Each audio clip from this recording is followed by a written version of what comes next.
Dorney Park in Allentown, Pennsylvania is a legacy Cedar Fair-owned amusement park now under the Six Flags Entertainment Corporation.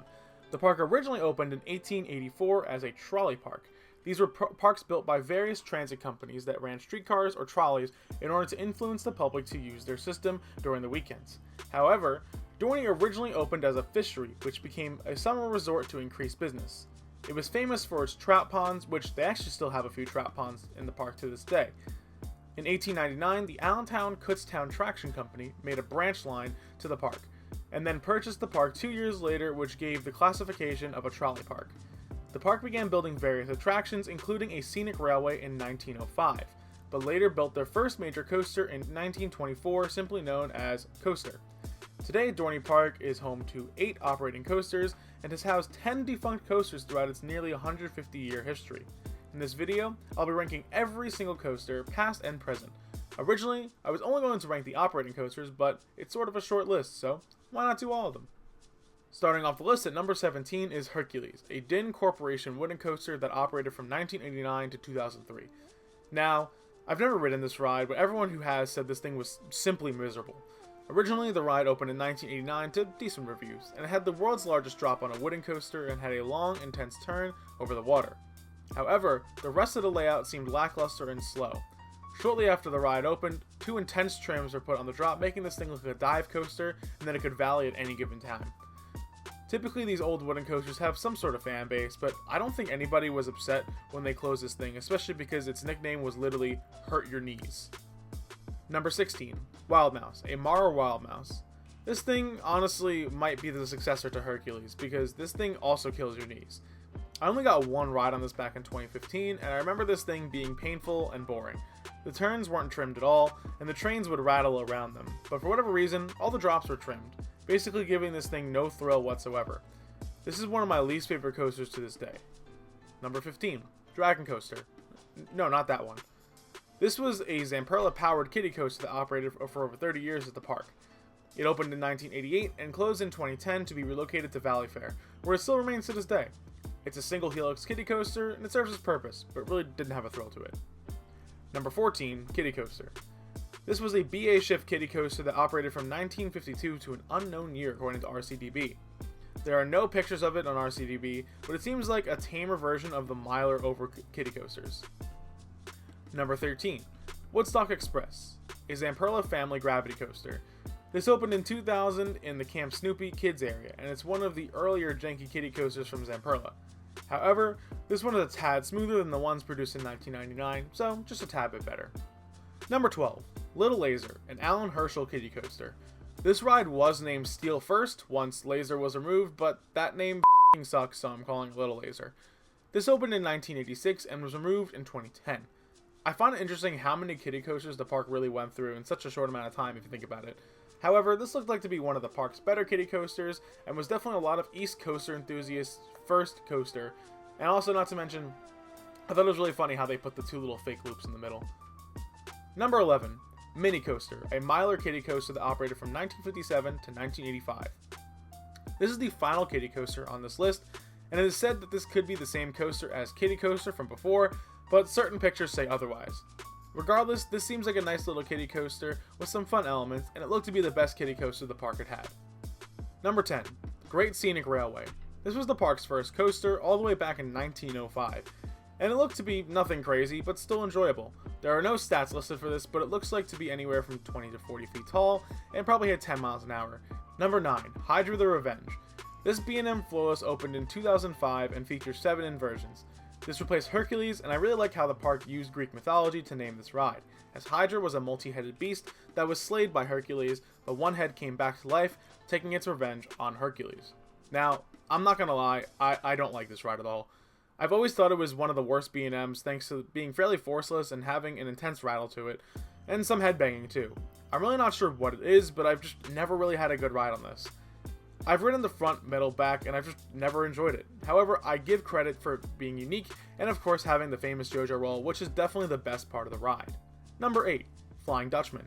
This was a Pinfari Zyklon Z78 model that operated from 1977 to 1988. This looked like a fun family thrill coaster with large drops, zippy turns, and some decent laterals too.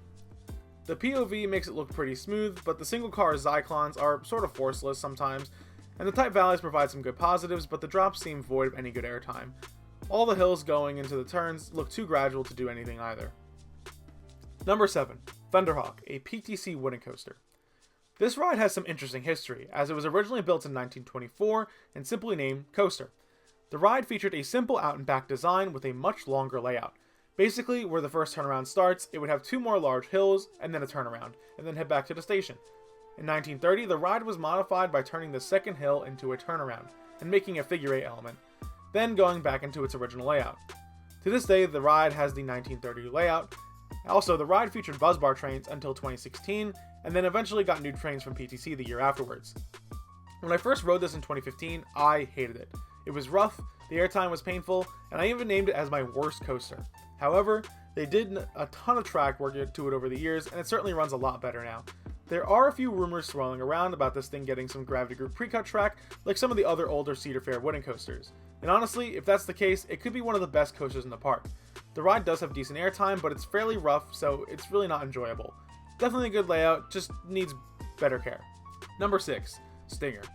This was a Vekoma Invertigo model that operated the park from 2012 to 2017. I did get to ride this, and I actually really enjoyed it.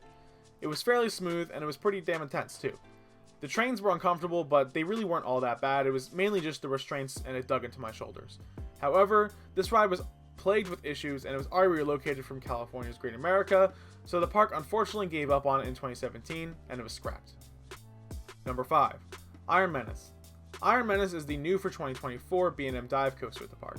The ride has opened to mixed reviews. Some think it's forceless and rough, and others think it's a fantastic addition to the park. I sort of sit in the middle. It's a great addition to the park as it adds another thrill coaster, and the public eats it up. However, some of the ride is a little forceless, and I'm not sure why, but this ride has such a strong shuffle for such a new ride. It's still fun though, and I would say its main good force is hang time, and it's a very good looking ride, and it's also very well presented. Number 4. Laser.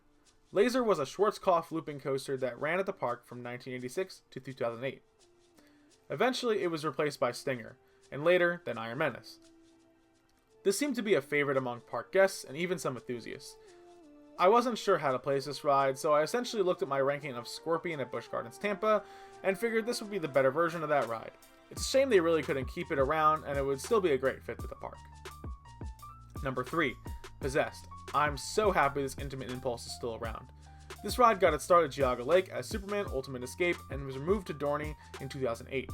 I was fortunate enough to ride this with the holding brake back in 2015, and it was definitely incredible. Unfortunately, the ride does not run with the holding brake anymore, but it's probably for the better. It'll make this ride last longer, and the ride is filled with great positives and great visuals flying up the spikes. The spikes also do give decent float, especially with that back spike. I feel like it's really underrated. I'm so glad it's still around, especially because I miss Wicked Twister so much. Number 2. Talon, a B&M invert that opened in 2001. Talon often gets a lot of hate. Well, I shouldn't say hate, but people don't appreciate it like they should. The ride stands 135 feet tall, has 4 inversions, and flies around its 3,110 foot course at 58 miles an hour. Talon is probably the least whippy invert I've been on besides Banshee at Kings Island. However, it's smooth and super forceful. It basically is just Banshee Jr. without the rattle. I even prefer this over the other invert in Pennsylvania, Great Bear at Hershey Park. Number 1. Steel Force, a Morgan hypercoaster that opened in 1997. Steel Force is an airtime machine. In the back row, the drop gives incredible airtime. All of the big hills provide top-notch sustained floater airtime, and the turn-around helix section is surprisingly intense, providing an incredible sense of speed, laterals, and positives. Depending on how hard the trim brakes hit, the ending can either be good or incredible. If the trims hit hard, you'll get some decent floater airtime over the hills, with a strong pop on the last 2. However, if the brakes don't hit, or barely hit, each and every hill provides sustained ejector airtime, and you feel every bit of it of how loose those lap bars are on you. Personally, I've gotten a lot of untrimmed or less trimmed rides on Steel Force recently, this making it the best coaster in the park. However, back in 2015, my first ride on it, I got extremely heavy trims, and honestly, I thought Talon was a much better coaster. However, once again, Steel Force has been running less trimmed lately, so hopefully you'll get the same experience that I've been getting lately. Thanks for watching, everyone. Make sure to leave a like if you enjoyed, and subscribe for more content just like this. If you agree or disagree with the list, let me know in the comments down below, and let me know your rankings also. Also, if you enjoyed the video concept of ranking every coaster to exist at a park, let me know and I'll definitely do it more. I did this with Great Adventure a while back, and it was fairly successful, so I'd love to do another one. Once again, thanks for watching everybody.